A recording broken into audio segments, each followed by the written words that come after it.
Bienvenue sur le plateau de Parole d'élu. Nous recevons aujourd'hui le maire de Neufchâteau et président de la communauté de communes de l'Ouest vosgien et par ailleurs vice-président du conseil départemental des Vosges. Simon Leclerc, bonjour. Bonjour, je vous remercie de votre invitation. Merci de l'avoir accepté. Vous vous définissez comme un gaulliste social qui a toujours voté à droite. C'est vraiment votre famille politique de toujours. Bien sûr, j'ai une sensibilité et je reste fidèle à mes convictions. Plus jeune maire de France, on s'en souvient, d'une commune de plus de 5000 habitants en 2008. Ça veut dire que ça fait quand même un petit moment que vous êtes sur la place. Une droite républicaine qui est en pleine crise de confiance après le fiasco de l'élection présidentielle, moins de 5% des voix. C'était quand même totalement inimaginable il y a quelques mois encore, faut être clair. Quel est votre constat? La faute à qui, pour parler un peu trivialement? Bien, c'est sûr que le score est très décevant. Personne ne pouvait imaginer que notre candidate fasse moins de 5% à l'élection présidentielle. Ne même pas être remboursée de ses frais, Et c'est ne pas incroyable. être remboursée de ses frais de campagne. La faute à qui? Je pense qu'elle n'a pas su convaincre les électeurs de droite et qu'une partie de ces mêmes électeurs se sont positionnés dès le premier tour sur Emmanuel Macron, le président sortant. Donc mauvais casting pour vous, c'est le premier facteur d'explication. Et ce jeu des primaires que vous contestez du coup?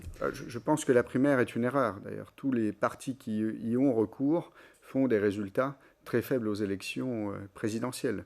Ce que recherchent les électeurs à l'occasion d'un scrutin présidentiel, c'est une incarnation, une personnalité en capacité de gérer le pays. Or, je crois qu'elle n'a pas réussi à convaincre sur sa capacité à gérer le pays, tout simplement.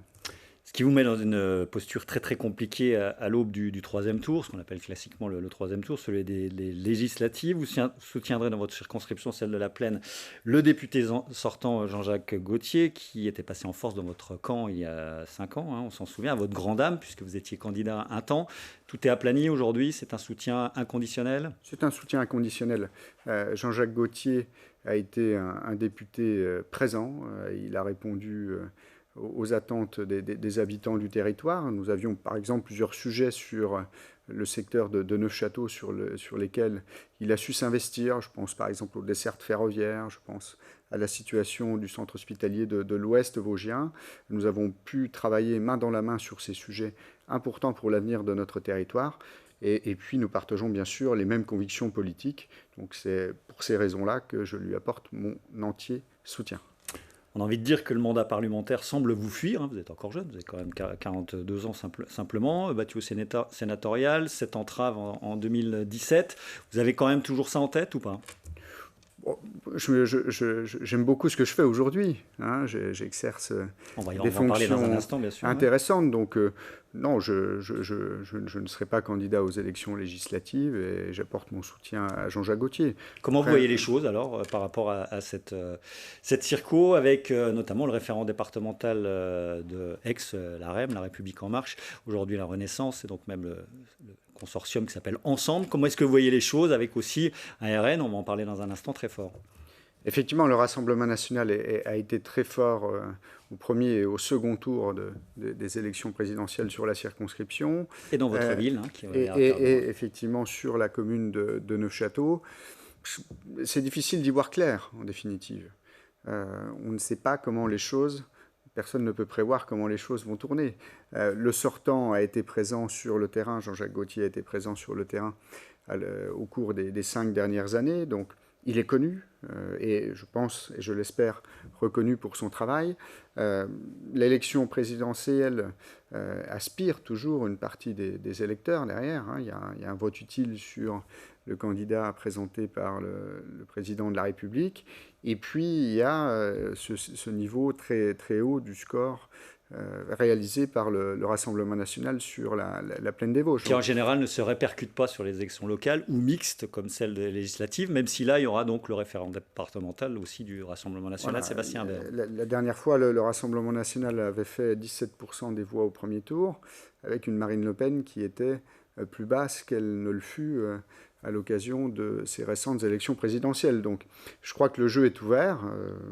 Les électeurs auront à trancher et à faire un choix entre les différents candidats qui se présenteront. Tout dernier mot là-dessus, sur le Rassemblement national très fort, donc dans les Vosges, puisque Marine Le Pen est arrivée en tête, et dans votre commune, votre analyse, vous, qui sont ces gens qui ont voté massivement pour le Rassemblement national? Alors, quand on regarde un petit peu les évolutions du vote protestataire, notamment du vote d'extrême droite sur la commune de Neufchâteau, il est d'élection en élection de plus en plus important. La dernière fois, c'était du 58-42 au second tour. Donc nous étions déjà en dessous du score qui était réalisé au niveau national par Emmanuel Macron. Cette fois-ci, donc le Rassemblement national a gagné sur la commune. Alors comment je l'analyse ? Je pense qu'il y a une partie de la population qui est décrochée, qui a de grosses difficultés sociales. Et ça s'est matérialisé notamment sur le bureau du quartier de la Maladière, qui quartier populaire, accueille 500 logements sociaux, où là, Marine Le Pen a réalisé un score très, très important de 60% des votants. Donc le fameux sentiment d'abandon dont on parle beaucoup. C'est plutôt lié, je crois, à la situation sociale d'un grand nombre d'habitants de ce quartier et de notre territoire. Et puis pour le reste, ce n'est pas le cas uniquement dans la plaine, mais on le voit aussi dans beaucoup de territoires ruraux et dans beaucoup de circonscriptions rurales, un vote Rassemblement national qui augmente d'année en année. Là, je crois qu'on a, malgré les efforts qui ont été faits, qui ont été réalisés, à essayer de donner des moyens à ces territoires, il reste encore à faire et probablement essayer de trouver des solutions innovantes pour inverser les tendances démographiques et redynamiser ces territoires. Je crois que la clé est là. Si l'on souhaite faire baisser le niveau du Rassemblement national sur nos territoires ruraux, il faut apporter des solutions concrètes pour leur permettre de rebondir. On va en reparler dans un instant, il nous reste 4 minutes, on va accélérer un petit peu. Un mot comme nous le faisons toujours sur vos indemnités, on va voir ça en tableau, un peu plus de 6 000 euros net au total, avec ces 3 mandats, donc celui de maire de Neufchâteau, celui de président de la Comcom et celui de vice-président du conseil départemental. Votre position par rapport à ça, qu'est-ce que vous pouvez nous dire ? Est-ce que c'est le juste prix de l'effort fourni au service de la collectivité ? Je crois que tout dépend que la manière dont on se donne dans l'exercice de ces mandats. Je pense qu'on ne vole pas nos indemnités à partir du moment où nous essayons de faire le maximum pour nos territoires et nos collectivités. Donc on parlait justement du territoire avec ces aides aux collectivités, c'est votre casquette au sein du département. Vous plaidez, vous, pour une différenciation fiscale pour réduire la fracture entre les territoires. Expliquez-nous en 2 petites secondes. Et est-ce que ça vous paraît possible de le faire ? Je crois que c'est possible, puisqu'il y a déjà des pays qui pratiquent la différenciation fiscale. Le Portugal, par exemple, pratique la différenciation fiscale avec les retraités français. Donc ce sont des Français qui s'expatrient au Portugal et qui occasionnent des recettes, notamment de TVA, à l'État portugais. Donc il y a une exonération fiscale. La Grèce vient également de mettre ce système en place. Alors quel schéma vous paraît le plus pertinent en France à mettre en place ? Je crois qu'il faut effectivement différencier les territoires pour faire venir de nouveaux habitants sur les territoires comme le nôtre, essayer d'inverser la tendance démographique et redonner de l'attractivité économique sur nos territoires. C'est un sujet qui, je pense, va être abordé dans le cadre du laboratoire de la ruralité qui a été installé dans le département des Vosges. Par Michel Fournier, entre autres, bien sûr. Oui. Par Michel Fournier. J'étais notamment à l'origine de cette proposition d'étude, puisque je fais partie de ce laboratoire de la ruralité. Aujourd'hui, on a un vieux réflexe pavlovien en France qui est de résoudre les problèmes à coût d'argent public. Et je crois qu'il faut, bien sûr, continuer à investir, à accompagner les initiatives locales, mais il faut aussi proposer d'autres outils au territoire pour se développer. Et je crois que la différenciation fiscale n'a pas été assez expérimentée en France. Elle a été expérimentée sur les métropoles, mais pas forcément sur les territoires ruraux. On verra ça. Au niveau de l'intercommunalité, justement, vous plaidez pour beaucoup de projets structurants, évidemment, puisque c'est par là qu'on maintient la population et qu'on peut même en faire venir. On va citer pêle-mêle une crèche, un gymnase à Cousset, améliorer les gymnases également sur Neufchâteau. Bref, maintenir la population avec des offres de services et des cadres de vie qui doivent vraiment permettre l'ancrage des populations. On ne fait pas assez aujourd'hui ? On fait ce que l'on peut. La communauté de communes de l'Ouest vosgien est plutôt bien structurée, c'est-à-dire que nous avons travaillé avec l'ensemble des élus, tous ensemble, à la réalisation d'un projet de territoire qui vise à développer l'attractivité de notre territoire. Nous sommes dans une situation un petit peu paradoxale, c'est-à-dire que nous continuons à perdre légèrement de la population, mais à côté de ça, il y a un grand nombre d'emplois qui sont non pourvus sur notre territoire, où il y a encore 22% d'emplois dans l'industrie, alors que la moyenne nationale est plutôt légèrement au-dessus de 10%. Donc nous avons des capacités de rebond. Mais pour cela, il faut que les collectivités, à la fois les communes et la communauté de communes, puissent développer l'attractivité de ce territoire avec des projets comme vous l'avez cité, développement des déplacements doux, création de voies vertes, schéma de déplacement cyclable. Et un cadre de vie, on voit derrière vous la plage Jeanne d'Arc voilà, qui redevient vraiment sympa. D'ailleurs, des résultats commencent à poindre sur le territoire. La ville de Neufchâteau est une des 3 villes données gagnantes dans le département aux dernières statistiques de l'INSEE. Avec Épinal et Golbey, effectivement. Avec Épinal et Golbey. Deux questions rapides pour finir. On parlait justement de la santé tout à l'heure. Les médecins libéraux et hospitaliers sont difficiles à trouver. Où est-ce qu'on en est chez vous?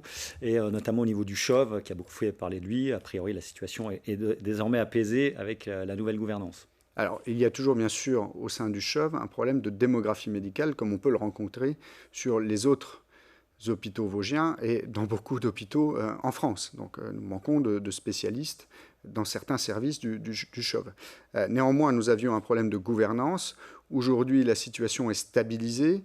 Le calme et la sérénité sont revenus au sein du centre hospitalier. Les travaux ont repris au bloc opératoire? Les projets, effectivement, et des travaux ont repris. Les travaux du bloc opératoire seront terminés cette année. Je pense entre la fin juin et la fin septembre. Et puis derrière, nous allons enclencher des travaux afin d'élargir l'espace du service des urgences. Donc aujourd'hui, il y a une sérénité retrouvée, des travaux qui ont redémarré et qui vont se terminer, et puis potentiellement un redressement des finances de l'établissement, puisque tout ça est bien sûr lié. Toute dernière question, vraiment en 20 secondes, ça c'est très important et c'est commun à tous les gens qui sont à la tête de collectivités. La hausse du prix de l'énergie va être assez impressionnante chez vous. Vous avez parlé de x3, x4, c'est ça, on va être à quelque chose d'assez monumental. Ça peut être l'investissement des collectivités qui est en jeu et qui pourra baisser dans les mois et années à venir. C'est la crainte, évidemment. C'est une crainte. Je vais donner 2 chiffres, celui de la commune de Neufchâteau et celui de la communauté de communes. En 2021, les charges de fluide de la commune de Neufchâteau étaient de 97 000 euros. L'estimation pour cette année, compte tenu de l'évolution du prix du gaz, est de 400 000 euros. Donc on multiplie par 4 le coût.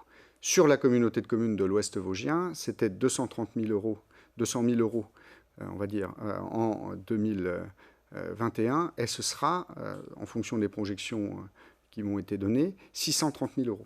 Donc nécessairement, marge de manœuvre réduite, évidemment, il va y avoir des marges de manœuvre réduites et des arbitrages à réaliser, à la fois en fonctionnement et en investissement. Simon Leclerc, le maire de Neufchâteau et président de la communauté de communes de l'Ouest vosgien, était notre invité. Merci Simon. Merci. Et à très bientôt.